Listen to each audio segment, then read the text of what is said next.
महाकाल की सच्ची कथा। उज्जैन के कालों के काल की महिमा। भगवान शिव के महाकाल रूप की महिमा का वर्णन कई ग्रंथों में मिलता है। महाकालेश्वर ज्योतिर्लिंग का संबंध सिर्फ भक्ति से नहीं, बल्कि काल, मृत्यु और पुनर्जन्म के रहस्यों से भी जुड़ा हुआ है। आज हम आपको महाकाल की सच्ची कथा सुनाने जा रहे हैं, जो न केवल शिव की अपार शक्ति को दर्शाती है, बल्कि उनके अनंत रहस्यों का भी संकेत देती है। उज्जैन में महाकाल प्रकट होने की कथा। बहुत समय पहले अवंती, आज का उज्जैन नगर में एक अत्यंत धर्मपरायण ब्राह्मण परिवार रहता था। वे भगवान शिव के अनन्य भक्त थे और रोज उनकी आराधना करते थे। उसी समय वहां एक भयानक दानव दूषण का आतंक था। दानव दूषण का आतंक। दूषण को एक वरदान प्राप्त था कि कोई भी देवता या मानव उसे नहीं मार सकता। उसने ब्राह्मणों की तपस्या और शिव भक्ति को रोकने के लिए उज्जैन पर हमला कर दिया। ब्राह्मण अत्यंत दुखी होकर शिवजी की आराधना करने लगे और उनकी रक्षा की प्रार्थना की। शिवजी का महाकाल रूप में प्रकट होना। ब्राह्मणों की पुकार सुनकर भगवान शिव स्वयं महाकाल के रूप में प्रकट हुए। उन्होंने प्रचंड रूप धारण किया, जिससे पूरा ब्रह्मांड कांप उठा। उनके त्रिशूल की एक चोट से दूषण दानव का अंत हो गया। शिवजी ने घोषणा की कि वे उज्जैन में महाकाल के रूप में निवास करेंगे और अपने भक्तों की रक्षा करेंगे। तभी से महाकालेश्वर ज्योतिर्लिंग की स्थापना हुई, जिसे अकाल मृत्यु से बचाने वाला शिवलिंग माना जाता है। महाकालेश्वर ज्योतिर्लिंग की शक्ति। यह एकमात्र दक्षिणमुखी ज्योतिर्लिंग है, जिसका मुख दक्षिण दिशा में है, जो मृत्यु और यमलोक से जुड़ा माना जाता है। कहते हैं कि महाकाल की भस्म आरती में जो शामिल होता है, उसे अकाल मृत्यु का भय नहीं रहता। महाकाल को कालों के काल यानी मृत्यु को भी नियंत्रित करने वाला माना जाता है। महाकाल और यमराज का रहस्य। एक बार यमराज भगवान शिव से कहा, हे प्रभु, संपूर्ण संसार में मृत्यु का शासन मेरा है, लेकिन उज्जैन में आपकी शक्ति के कारण मैं यहां किसी के प्राण नहीं ले सकता। तब शिवजी ने कहा, हे यम, जो मेरा सच्चा भक्त होगा और उज्जैन में मेरी आराधना करेगा, उसे अकाल मृत्यु का भय नहीं होगा। तभी से महाकाल की पूजा करने वाले भक्तों पर यमराज का प्रभाव कम हो जाता है और वे दीर्घायु होते हैं। महाकाल की भस्म आरती का रहस्य। महाकाल मंदिर की सबसे प्रसिद्ध परंपरा भस्म आरती है, जो रोजाना सुबह 4 बजे होती है। यह दुनिया की सबसे रहस्यमयी आरती मानी जाती है।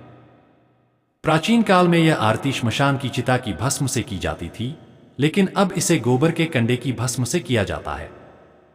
यह आरती जीवन और मृत्यु के सत्य को दर्शाती है। हर जीव को एक दिन भस्म में ही मिल जाना है। महाकाल की सच्ची घटनाएं और चमत्कार।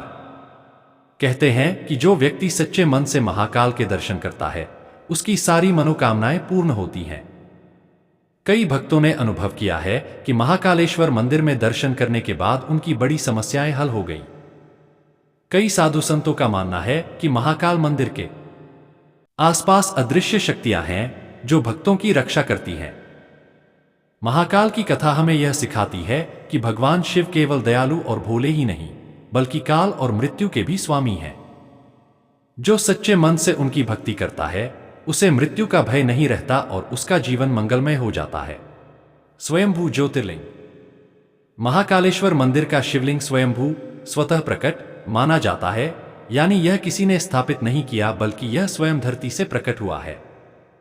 ऐसी मान्यता है कि इस ज्योतिर्लिंग में एक विशेष शक्ति है, जो अन्य ज्योतिर्लिंगों से अलग इसे अद्वितीय बनाती है। मंदिर की 3 मंजिलें और 3 शिवलिंग।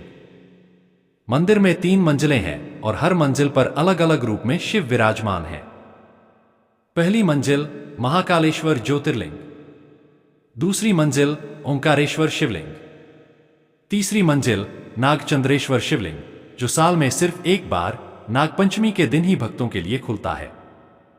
मंदिर का काल चक्र से संबंध। महाकाल का अर्थ ही समय का स्वामी होता है। ऐसा माना जाता है कि महाकालेश्वर मंदिर की ऊर्जा समय और मृत्यु के नियमों को नियंत्रित करती है। भक्तों का विश्वास है कि यहां शिव साधना करने से मृत्यु का भय समाप्त हो जाता है। मंदिर से जुड़ी प्राचीन भविष्यवाणियां। कहा जाता है कि उज्जैन का यह मंदिर अत्यंत प्राचीन है और इसके कई गुप्त मार्ग भी मौजूद थे, जो अब समय के साथ बंद हो चुके हैं। कहा जाता है कि ये मार्ग सीधे पाताल लोक तक जाते थे और तंत्र साधना के लिए प्रयुक्त होते थे। काल भैरव और महाकालेश्वर का रहस्यमय संबंध। उज्जैन में महाकाल के द्वारपाल काल भैरव हैं, जिनके बिना महाकाल की पूजा अधूरी मानी जाती है। काल भैरव मंदिर में चढ़ने वाली शराब अपने आप गायब हो जाती है, यह वैज्ञानिकों के लिए भी एक रहस्य बना हुआ है। चक्रतीर्थ कुंड का रहस्य। महाकाल मंदिर के पास एक प्राचीन कुंड है जिसे चक्रतीर्थ कुंड कहा जाता है। मान्यता है कि इसमें स्नान करने से व्यक्ति के सभी पाप नष्ट हो जाते हैं और उसे मोक्ष प्राप्ति का मार्ग मिल जाता है। महाकाल वन और शिव तंत्र साधना। प्राचीन काल में उज्जैन को महाकाल वन कहा जाता था और यह जगह तांत्रिक साधना के लिए जानी जाती थी। ऐसा माना जाता है कि यहां तपस्या करने वाले ऋषियों और तांत्रिकों को अद्भुत सिद्धियां प्राप्त होती थीं। शिवलिंग का अद्भुत ऊर्जा क्षेत्र। वैज्ञानिक भी मानते हैं कि महाकालेश्वर मंदिर के आसपास का क्षेत्र एक अद्भुत ऊर्जा क्षेत्र एनर्जी फील्ड है। यहां पर ध्यान लगाने पर मानसिक शांति मिलती है और कई लोग इसे रहस्यमयी ब्रह्मांडीय ऊर्जा का केंद्र मानते हैं। महाकाल और कालचक्र का नियंत्रण। महाकाल को समय के देवता कहा जाता है। कहा जाता है कि इस मंदिर में दर्शन करने और यहां जल चढ़ाने से व्यक्ति के ग्रह नक्षत्र और कुंडली के दोष दूर हो जाते हैं। नागचंद्रेश्वर मंदिर का साल में एक बार खुलना। मंदिर की तीसरी मंजिल पर नागचंद्रेश्वर शिवलिंग स्थापित है, जिसे साल में सिर्फ नाग पंचमी के दिन ही खोला जाता है। यह एकमात्र शिवलिंग है जहां शिवजी नागराज वासुकी के साथ विराजमान है। महाकाल का अनोखा रुद्राक्ष पेड़। मंदिर परिसर में एक अत्यंत दुर्लभ रुद्राक्ष का पेड़ है, जिसके बारे में कहा जाता है कि यह महाकाल की कृपा से ही यहां पनपा है। इसकी मान्यता है कि इसके नीचे बैठकर ध्यान करने से सिद्धियां प्राप्त होती हैं। महाकालेश्वर मंदिर सिर्फ एक धार्मिक स्थल नहीं, बल्कि एक रहस्यमय ऊर्जा केंद्र है। यहां के हर कोने में इतिहास, रहस्य, चमत्कार और अद्भुत आध्यात्मिक शक्ति समाई हुई है। यह मंदिर भक्तों को सिर्फ शिव भक्ति का अनुभव ही नहीं कराता, बल्कि उन्हें अद्भुत रहस्यमयी दुनिया से भी जोड़ता है। महाकालेश्वर मंदिर से जुड़े और भी कई रोचक तथ्य और रहस्य हैं, जो इसे दुनिया के सबसे रहस्यमयी और शक्तिशाली मंदिरों में से एक बनाते हैं।